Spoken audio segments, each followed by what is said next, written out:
सुप्रभात देवियों और सज्जनों, मैं कर्नल सोफिया कुरैशी और मेरे साथ विंग कमांडर व्योमिका सिंह आज आपको 6 से 7 मई 2025 की रात 1:05 से 1:30 बजे के बीच भारतीय सशस्त्र बलों द्वारा अंजाम दिए गए ऑपरेशन सिंदूर के बारे में जानकारी देंगे। ऑपरेशन सिंदूर 22 अप्रैल को पहलगाम में हुए विभत्स आतंकवादी हमले के शिकार मासूम नागरिकों व उनके परिवारों को न्याय देने के लिए लॉन्च किया गया था। इस कार्रवाई में 9 टेररिस्ट कैंप्स को टारगेट किया गया और पूरी तरह से इसे बर्बाद किया गया। पाकिस्तान में पिछले 3 दशकों से टेरर इंफ्रास्ट्रक्चर का निर्माण हो रहा है। इसमें recruitment, indoctrination centres, training areas व लॉन्च पैड शामिल थे, जो पाकिस्तान और पाक अधिकृत जम्मू कश्मीर POJK दोनों में फैले हैं। Operation Sindoor was launched by Indian Armed Forces to deliver justice to the victims of Pahalgam terror attack and their families. 9 terrorist camps were targeted and successfully destroyed. Over the last 3 decades, Pakistan has systematically built terror infrastructure. It is a complex web of recruitment and indoctrination centers, training areas for initial and refresher courses, and launch pads for handlers. These camps are located both in Pakistan as well as Pakistan-occupied Jammu and Kashmir areas. Some of the well-known training camps are located, as you can see on the screen. They are distributed from Savai Nala in the north, counting to approximately 21, ending at Bhagalpur to the south. इन लक्ष्यों का चयन विश्वसनीय intelligence सूचनाओं के आधार पर हुआ ताकि आतंक गतिविधियों की रीढ़ तोड़ी जा सके, और यह खास ध्यान दिया गया कि निर्दोष नागरिकों और सिविलियन इंस्टॉलेशन को नुकसान न पहुंचे। The selection of these targets for Operation Sindoor was based on credible intelligence inputs and role of these facilities in perpetrating the terror activities. The locations were so selected to avoid damage to civilian infrastructures and loss of any civilian lives. This was done with due diligence, and the camps selected for targeting and their engagement will now be shown to you one by one. POJK के target मैं आपको बताना चाहूंगी। सबसे पहले सवाई नाला camp Muzaffarabad, जो कि POJK के लाइन ऑफ कंट्रोल से 30 किलोमीटर दूर है। यह एक लश्कर तौयबा का ट्रेनिंग सेंटर था।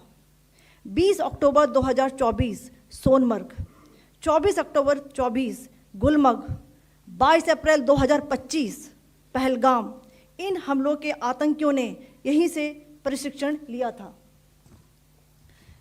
सैयदना बिलाल कैंप मुजफ्फराबाद, यह एक जैश ए मोहम्मद का स्टेजिंग एरिया है। यह हथियार, विस्फोटक और जंगल सर्वाइवल ट्रेनिंग का केंद्र भी था। गुलपुर कैंप कोटली, यह LOC से 30 किलोमीटर दूर था। लश्कर तौयबा का बेस था, जो रजौरी, पुंछ में सक्रिय था। 20 अप्रैल 2023 को पुंछ में और 9 जून 2024 को तीर्थ यात्रियों के बस हमले में यहीं से आतंकी को ट्रेन किया गया था।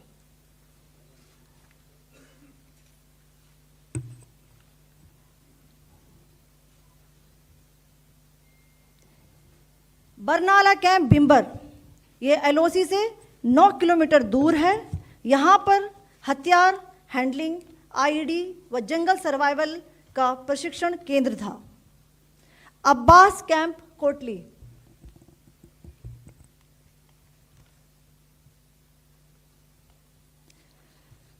यह LOC से 13 किलोमीटर दूर है।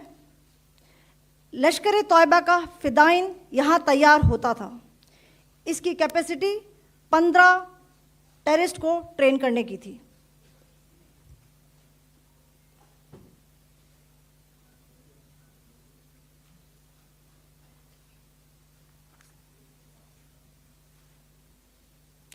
अब मैं पाकिस्तान के अंदर के टारगेट से अवगत कराना चाहूंगी।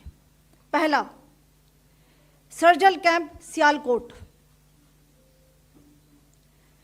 यह अंतर्राष्ट्रीय सीमा से 6 किलोमीटर की दूरी पर है, सांबा कठुआ के सामने।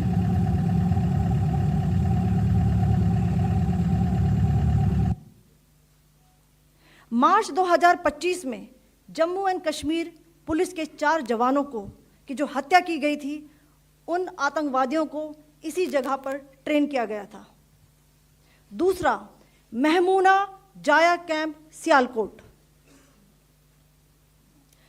यह 18 से 12 किलोमीटर आईबी से दूर था। हिजबुल मुजाहिदीन का बहुत बड़ा कैंप था। यह कठुआ जम्मू क्षेत्र में आतंक फैलाने का नियंत्रण केंद्र था। पठानकोट एयरफोर्स बेस पर किया गया हमला भी इसी कैंप से प्लान और डायरेक्ट किया गया था। मरकज ताइबा मुरीद के, यह आईबी से 18 से 25 किलोमीटर दूरी पर है। 2008 के मुंबई हमले के आतंकी भी यहीं से प्रशिक्षित हुए थे। अजमल कसब व डेविड हेडली भी यहां ट्रेन हुए थे।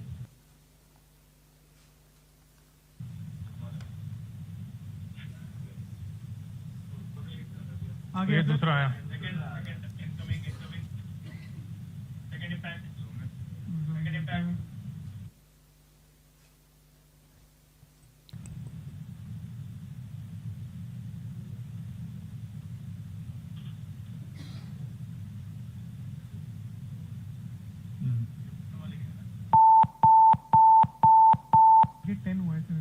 टारगेट 10 हुआ, एंक्लोजर सेम ही है।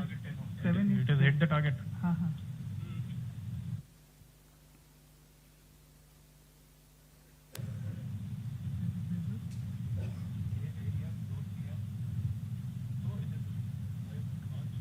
आ गया सर, इम्पैक्ट।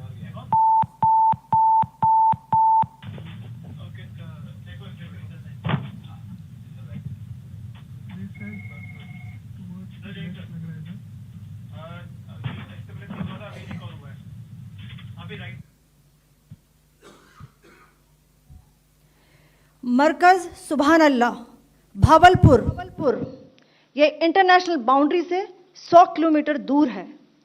जैश ए मोहम्मद का मुख्यालय था। यहाँ पर रिक्रूटमेंट, ट्रेनिंग व इंडॉक्ट्रिनेशन का केंद्र भी था।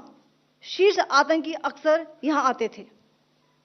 मैं आप सबको बताना चाहती हूँ कि किसी भी सैन्य ठिकाने का निशाना नहीं बनाया गया और अभी तक किसी तरह की नागरिक क्षति की रिपोर्ट नहीं है।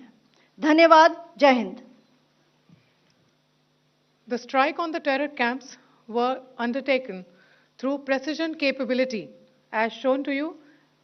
A niche technology weapons with careful selection of warheads was ensured so that there will be no collateral damage. The point of impact in each of the target was a specific building or a group of buildings. All the targets were neutralized with clinical efficiency, and the results reiterate the professionalism of the Indian Armed Forces in the planning and execution of their operations. No military establishments were targeted. India has demonstrated considerable restraint in its response. However, it must be said that the Indian Armed Forces are fully prepared to respond to Pakistani misadventures, if any, that will escalate the situation. Jai Hind, and thank you very much.